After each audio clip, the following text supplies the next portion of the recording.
The crystal chandeliers of Azure Restaurant cast soft blue light across polished marble floors, their reflections shimmering like water on the deep navy walls.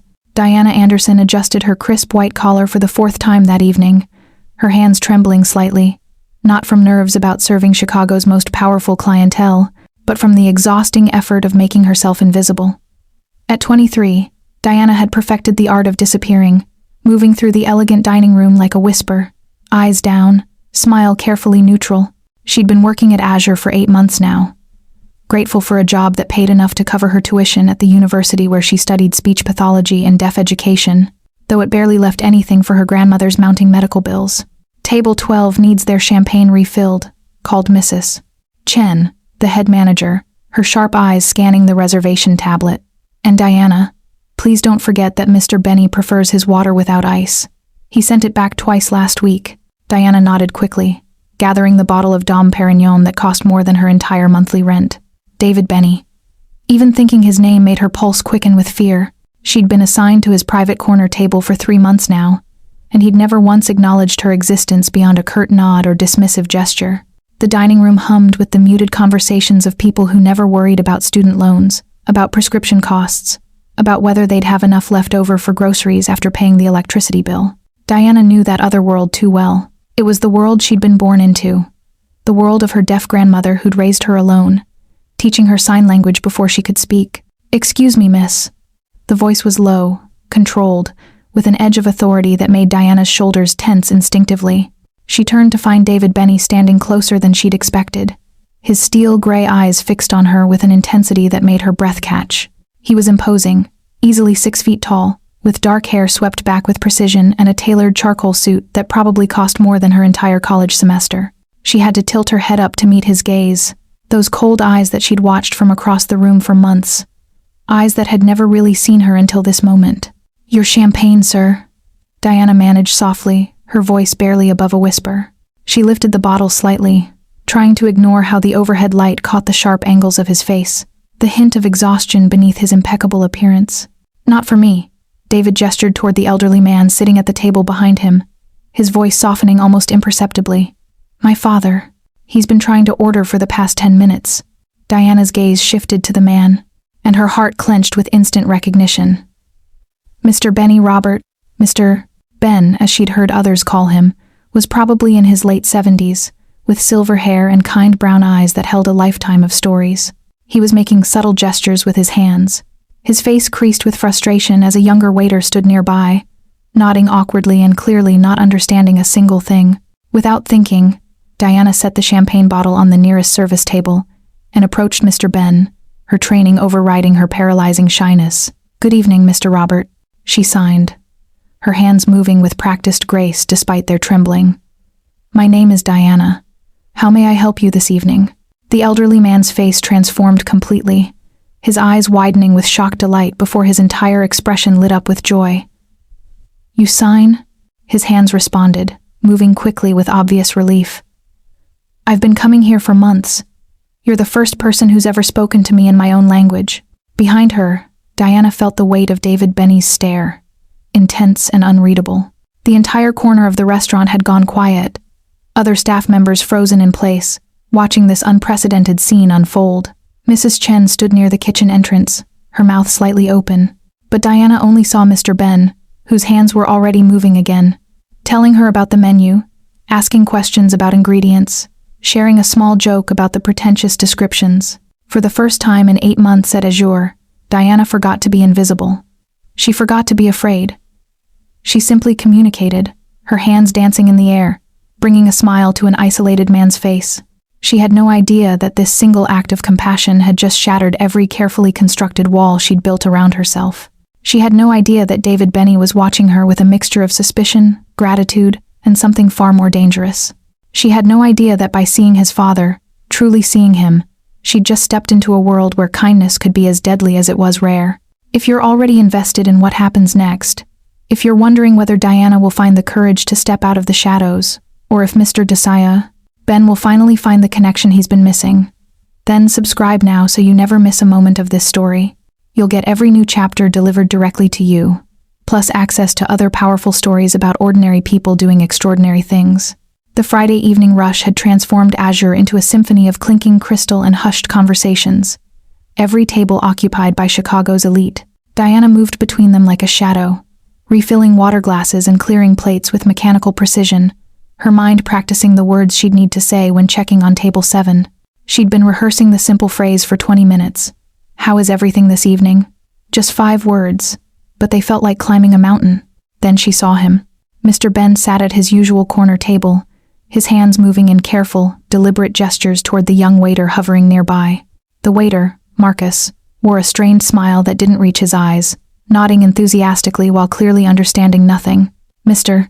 Ben's gestures grew more insistent, his frustration building with each failed attempt to communicate. He pointed at the menu, then made a series of signs, then pointed again.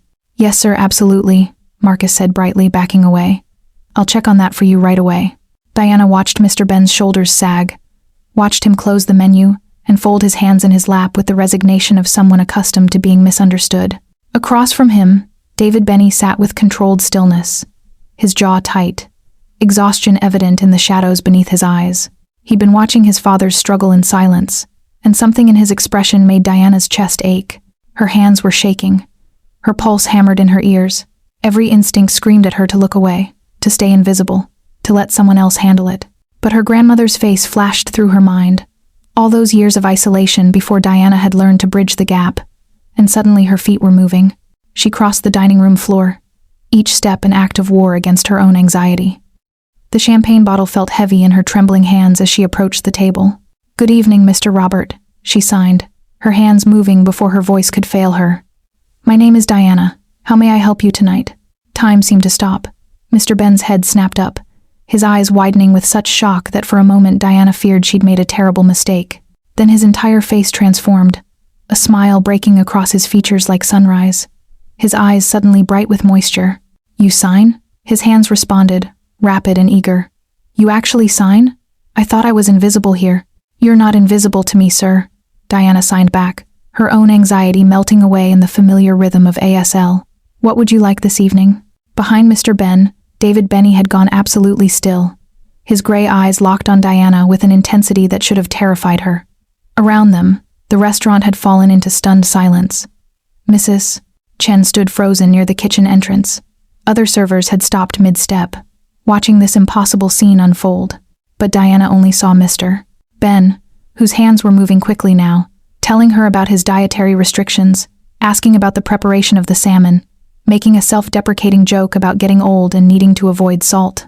Diana laughed, a genuine sound that surprised her, and signed back a playful response about the chef's ability to make anything delicious and heart-healthy. Mr. Ben's laughter was silent, but his joy was radiant. For those few minutes, he wasn't an isolated elderly man in a world that had forgotten him.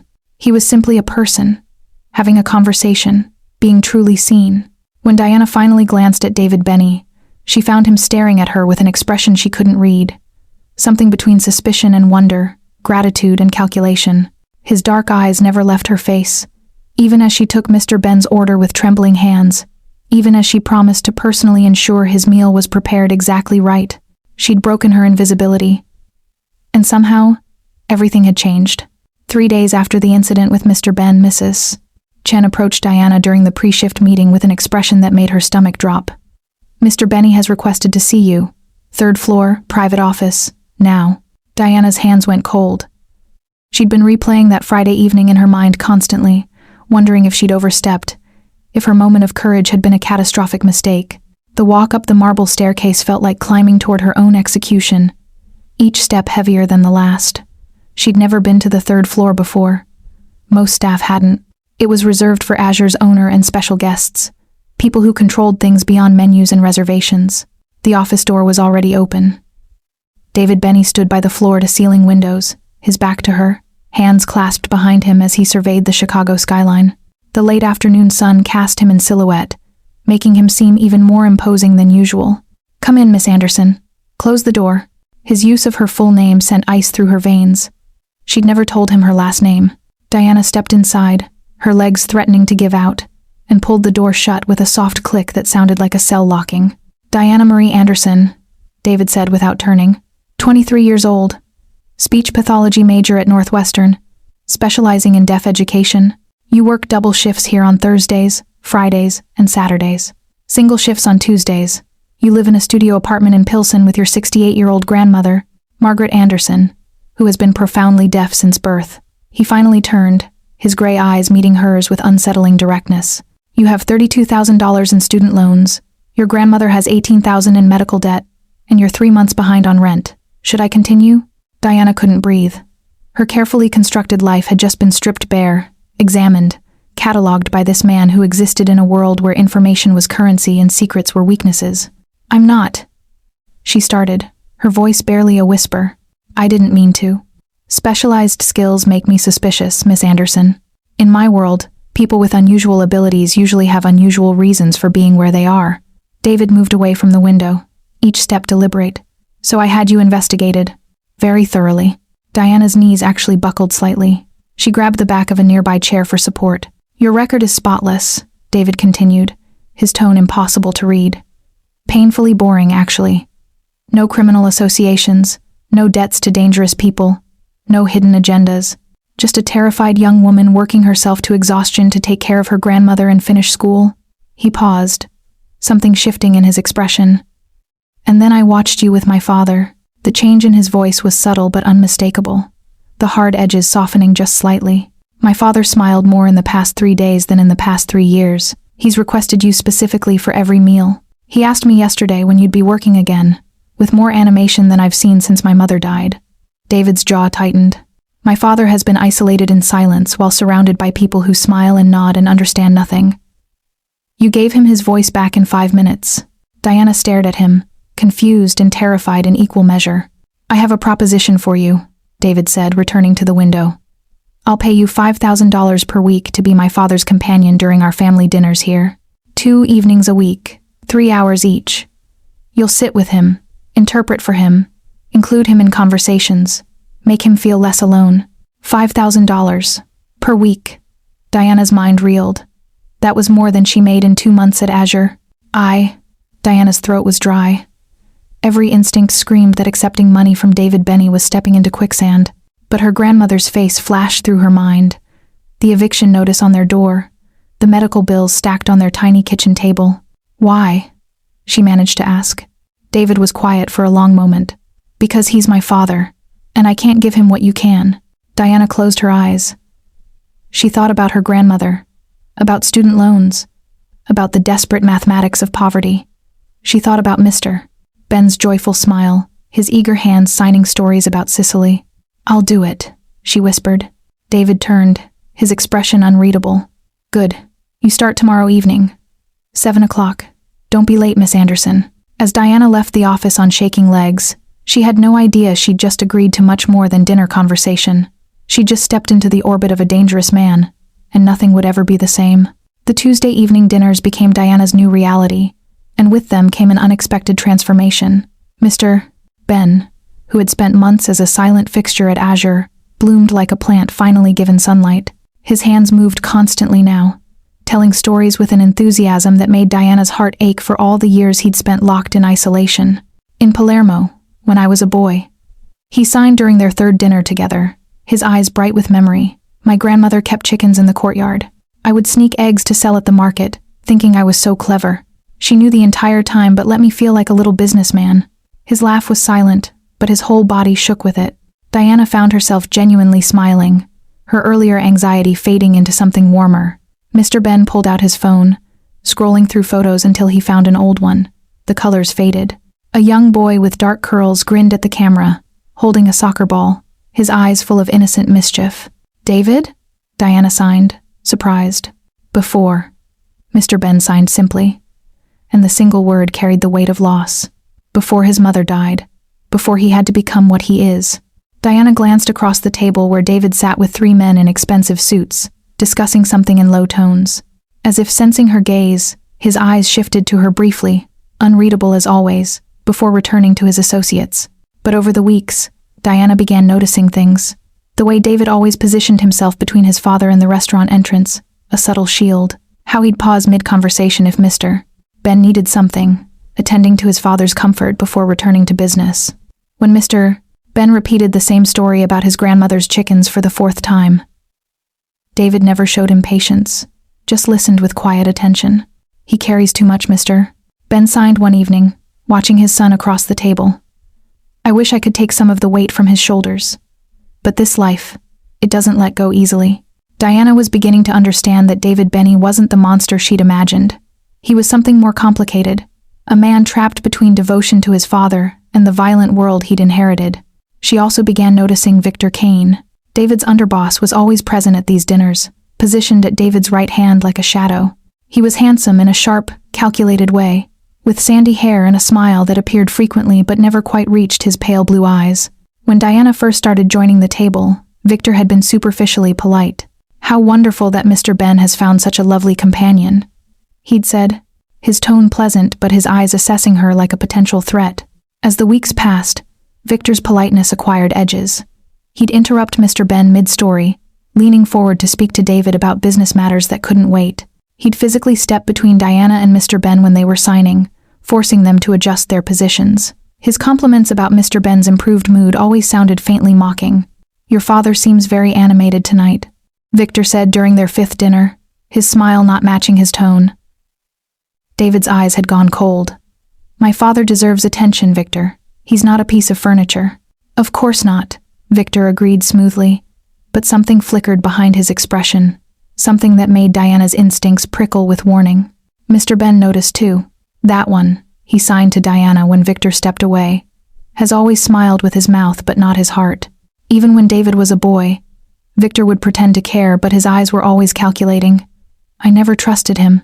Diana wanted to dismiss it as an old man's paranoia, but she couldn't shake the feeling that Mr. Ben saw something she was only beginning to recognize. Victor's hostility wasn't random. It was directed, purposeful, and growing stronger with each passing week. She just didn't understand why yet. Diana arrived at Azure Tuesday evening to find Mr. Ben already seated, but something was immediately wrong. His usual warm greeting was replaced by agitated movements, his hands signing rapidly before she'd even sat down. "Slow down, please," Diana signed, her concern spiking. "What's wrong?" "My medication this morning, mister." Ben's hands moved jerkily, his face pale and drawn. "Something was wrong.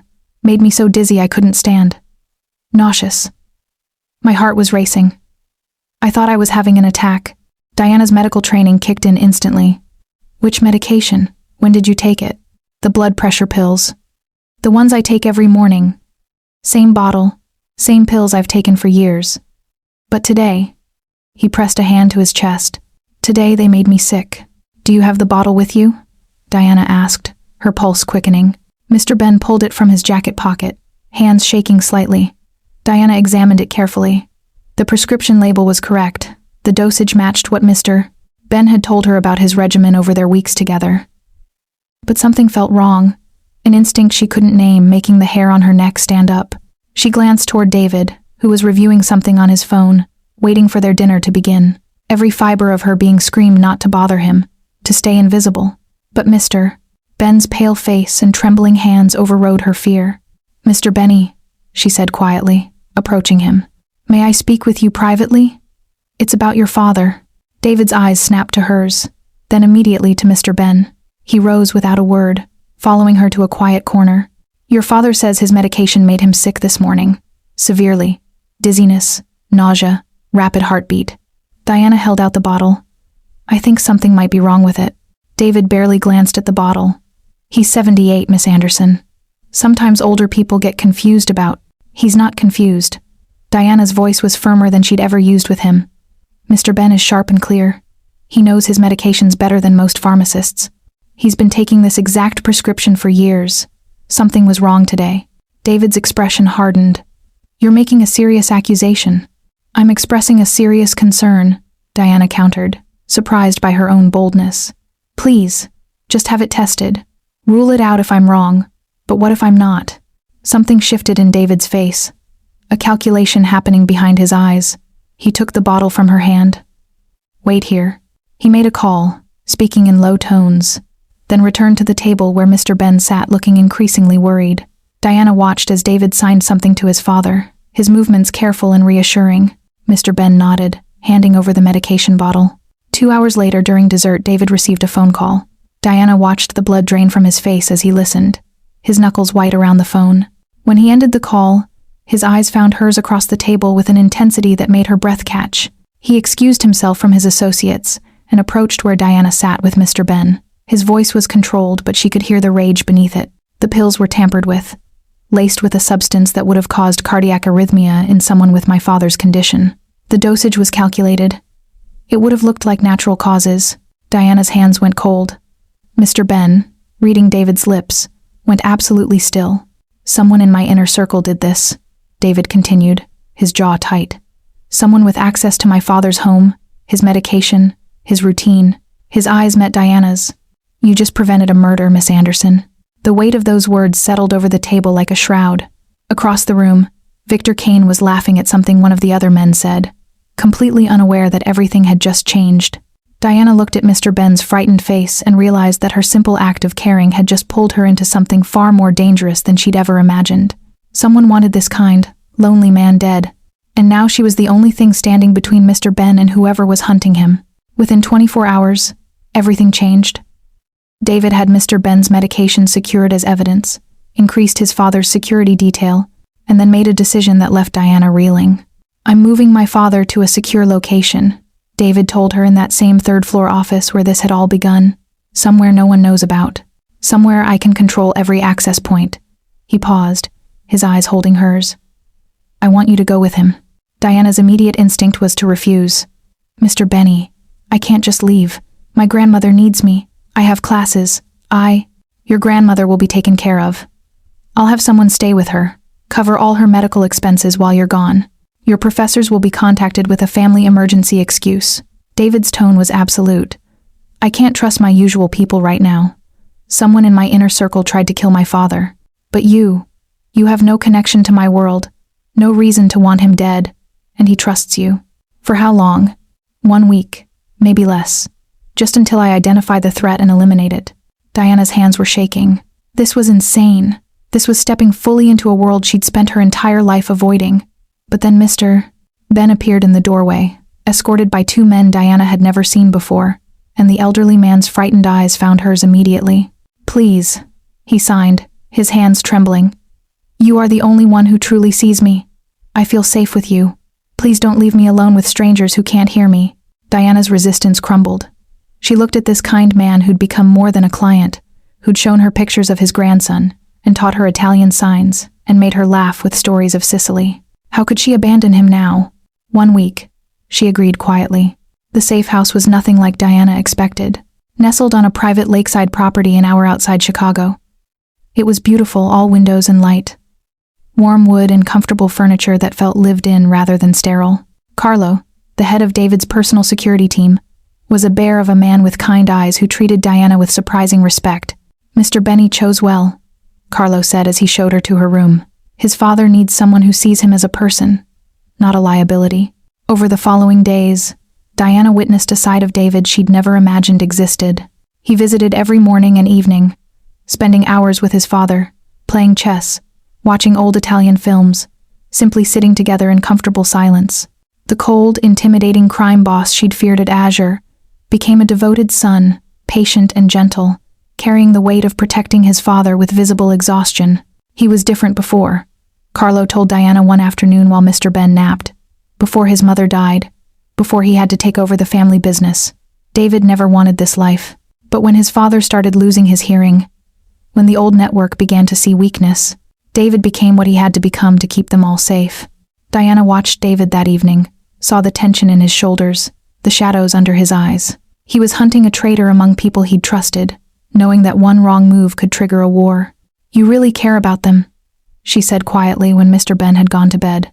David looked at her, something raw and honest in his expression. They're all I have left that's real. In that moment, Diana stopped seeing David Benny as a monster. She saw a man trapped in a violent world he'd inherited, fighting desperately to protect the one person who still made him feel human. And somehow, she'd become part of that fight. On the 4th night at the safe house, David arrived after midnight. Diana was still awake, reading in the living room while Mr. Ben slept upstairs.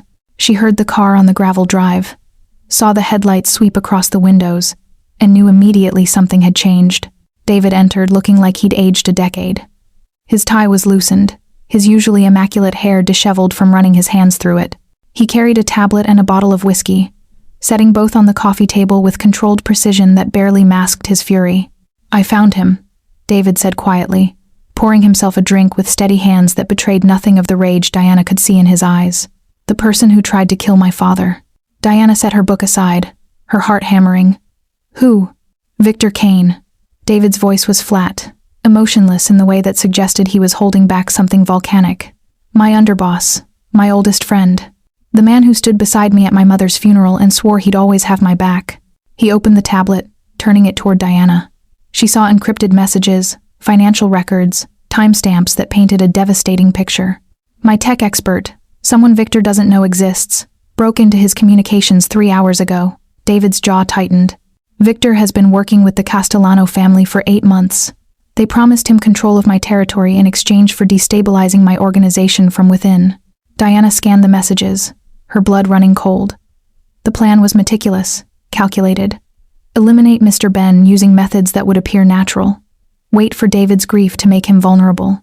Strike during the emotional chaos. Frame a rival family. Trigger a war that would leave Victor positioned to seize power in the aftermath. "He's been isolating my father for months," David continued, his voice getting quieter, which somehow made it more terrifying. "Removing staff members who were loyal to my family. Controlling who had access to his medications, his home, his routine. Creating opportunities for accidents." He took a long drink. "Victor interrupted your conversations with my father deliberately.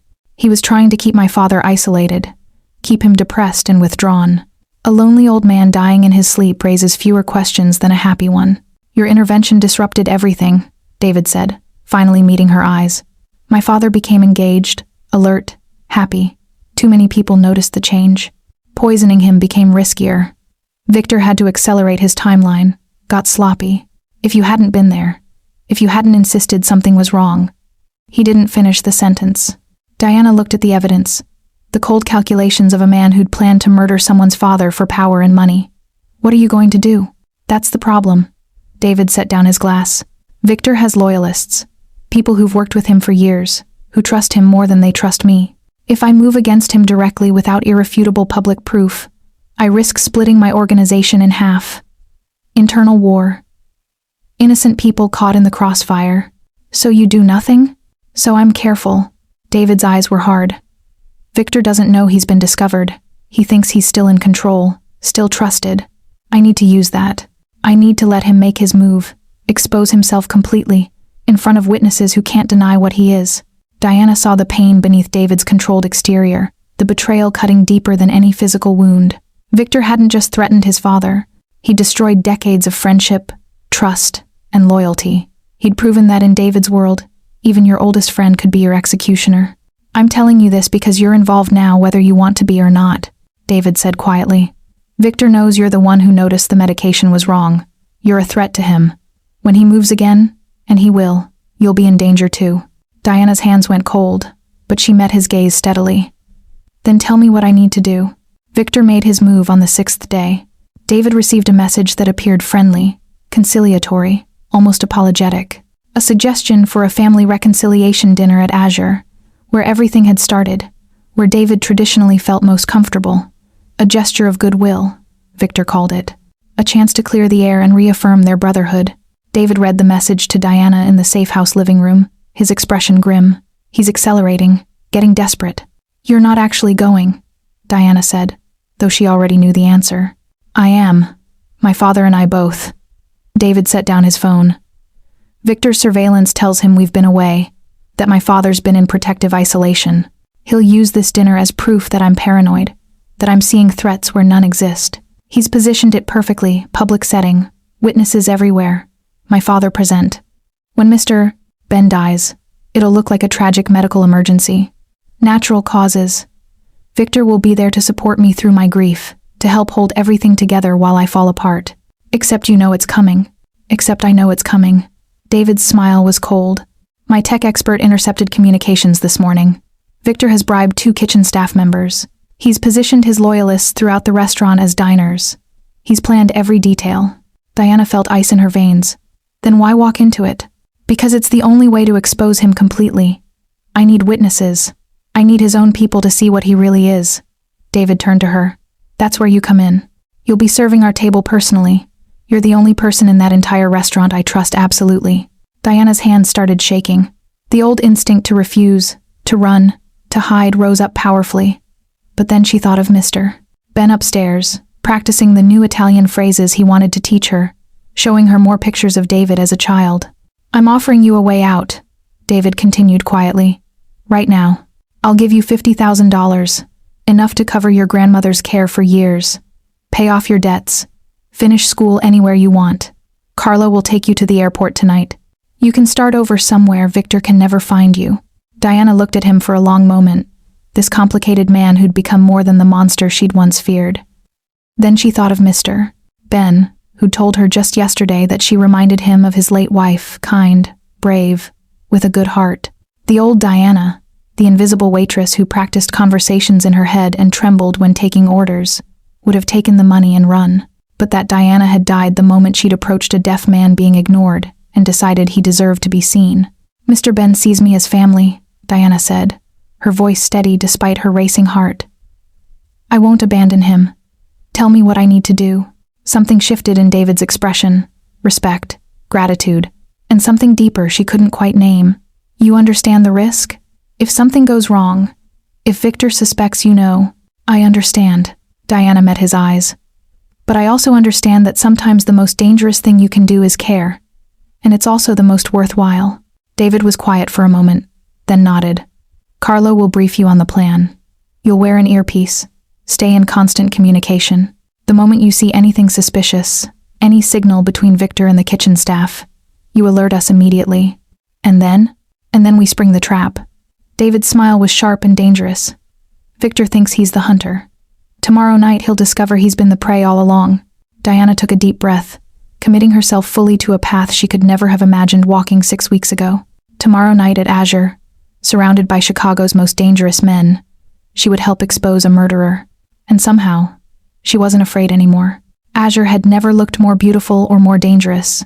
The crystal chandeliers cast their elegant glow over tables filled with Chicago's elite, most of them unaware they were attending an execution disguised as a dinner party. Diana wore her server's uniform like armor, the small earpiece hidden beneath her hair connecting her to Carlo's quiet voice, providing updates on positions, movements, threats. David and Mr. Ben sat at their usual corner table. Victor Kane arrived fashionably late, his smile broad and seemingly genuine as he embraced David like a brother.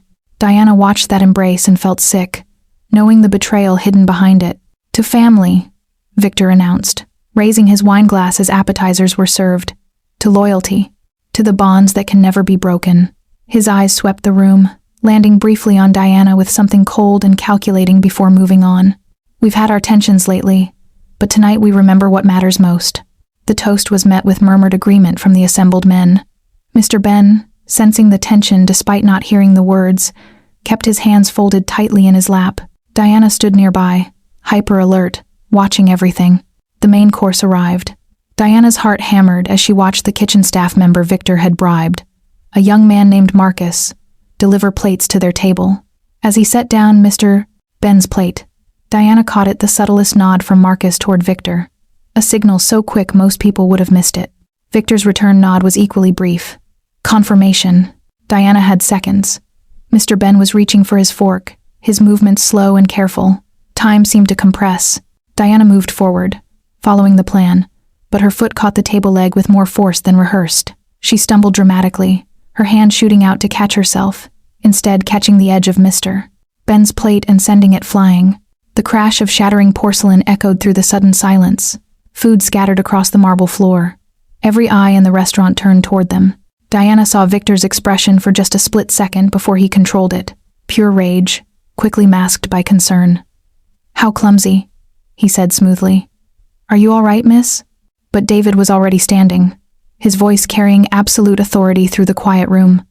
"Diana, please bring my father a fresh meal, prepared by Chef Marco personally, from our private kitchen." The emphasis on those last words was unmistakable. The contaminated food was now evidence, and Victor knew it. Diana watched Victor's face drain of color as understanding hit.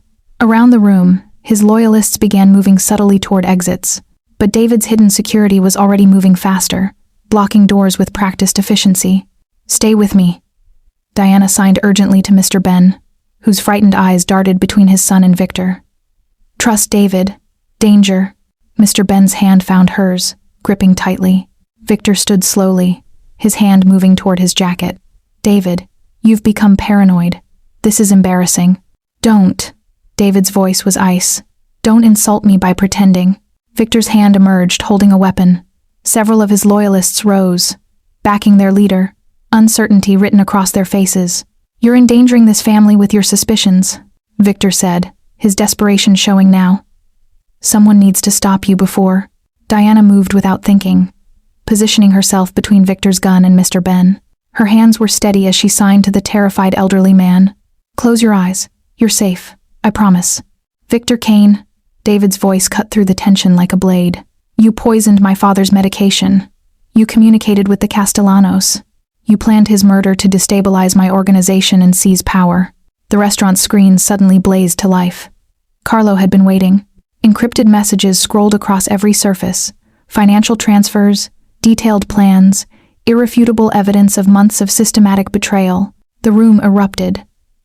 Victor's loyalists, seeing the proof they couldn't deny, stepped away from him. David's security moved in with practiced precision, disarming Victor's remaining supporters. Victor himself was frozen, his weapon now pointed uselessly as 3 guns trained on him from David's men. David approached his former friend with terrifying calm, stopping just feet away. "You wanted my father dead to break me, to make me vulnerable. You forgot something crucial, Victor." His voice was soft but carried to every corner of the silent restaurant. "I became who I am by protecting what's mine. My father, my family, and you just threatened both." Victor's gun clattered to the floor. His face was pale, defeat and fear finally showing through his mask. "Take him," David said quietly. Diana watched as Victor was led away, his expensive suit and confident smile finally stripped away to reveal the desperate, power-hungry man beneath.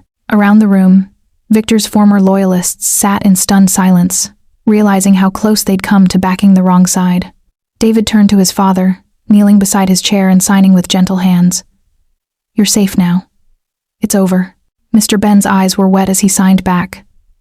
"Because of her, she saved me." David's gaze found Diana's, and in that moment, something passed between them that went far beyond gratitude, recognition, respect, and the beginning of something neither had expected to find in the darkness. 6 months had transformed Azure in ways that went far beyond the physical changes. The crystal chandeliers still cast their elegant glow, but now the host stand displayed menu cards with visual aids for deaf patrons. Staff members moved through the dining room using basic sign language, greeting customers with practiced hand movements that would have been unthinkable half a year ago. Diana sat at a corner table with Mr. Ben, reviewing grant applications for the Benny Foundation's latest expansion. 20 Chicago establishments now had ASL-trained staff, and dozens more had applied for funding. She no longer wore the navy blue server's uniform. Instead, she dressed in professional clothes that reflected her new role as the Foundation's Director of Communication Programs. "This one is promising," Mr. Ben signed, pointing to an application from a medical clinic on the south side. "Deaf patients need advocates in healthcare most of all." Diana nodded, making notes on her tablet. Across the table, her grandmother Margaret sat reviewing her own paperwork, her medical bills now completely covered by the Foundation. The weight that had pressed on Diana's shoulders for years had finally lifted, replaced by a different kind of responsibility, one she'd chosen rather than inherited. The restaurant door opened, and David entered, no longer surrounded by the wall of armed guards that had once accompanied him everywhere. He moved with quiet confidence, nodding to familiar faces, his transformation as complete as Diana's in its own way. Victor's betrayal had taught him that power built on fear alone was fragile, easily corrupted from within. His organization still existed, still commanded respect, but resources had shifted toward legitimate businesses and community programs that actually helped people. He slid into the seat beside Diana, and the 3 of them fell into easy conversation, Diana interpreting when others joined their table. Mr. Ben was animated and joyful, telling a story about teaching a sire busboy how to sign "thank you" earlier that week. David's hand found Diana's under the table, his fingers intertwining with hers in a gesture that had become natural over the past months. She no longer trembled when she spoke, no longer rehearsed simple conversations in her head for hours. She'd found her voice and discovered it was stronger than she'd ever imagined. Mr. Ben's hand suddenly moved with obvious amusement. "You two think I don't notice? I'm deaf," Not blind. Diana felt heat rise to her cheeks, but she didn't pull her hand away. David actually laughed, a sound that still surprised her with its warmth and genuineness. Nothing gets past you, Papa, David signed back, his movements still somewhat clumsy but sincere. Later, as the dinner service began, Diana excused herself to teach the evening training session for new staff members. Mr. Ben joined her, assisting with demonstrations, his patience and enthusiasm making him a natural teacher. Diana watched her students practice basic signs, remembering the terrified waitress she'd been, too afraid to make eye contact, convinced that invisibility was safety. She'd learned that sometimes the most dangerous thing you could do was care. She'd also learned it was the most worthwhile. From the restaurant entrance, David watched the training session, something that looked almost like peace settling over his features. Diana caught his eye across the crowded room and signed, "Thank you for seeing me." His response was slow, careful, the signs of someone still learning but determined to communicate. "Thank you for saving him. For saving me." In that moment, surrounded by the soft chatter of Azure's evening crowd, the crystal chandeliers casting their warm glow over staff members practicing sign language, Diana understood that she hadn't just saved Mr. Ben's life that night 6 months ago. She'd saved her own. She'd stepped out of the shadows, used her voice when it mattered most, and discovered that being truly seen was worth every risk. Mr. Ben squeezed her shoulder gently as they returned to their demonstration. "You changed everything," he signed. "One act of kindness, one moment of courage, everything." Diana smiled. No longer invisible, no longer afraid, finally understanding that the most powerful thing she possessed had never been her ability to hide. It had always been her ability to see others, to include them, to remind them they mattered. And in doing so, she'd reminded herself of the same truth. If Diana's journey from invisibility to courage resonated with you, or if Mr. Ben's transformation reminded you that everyone deserves to be truly seen, I would be deeply grateful if you'd subscribe to stay connected. By subscribing, you'll be the first to discover new stories that celebrate compassion, bravery, and the beautiful truth that sometimes the smallest acts of caring can transform entire worlds.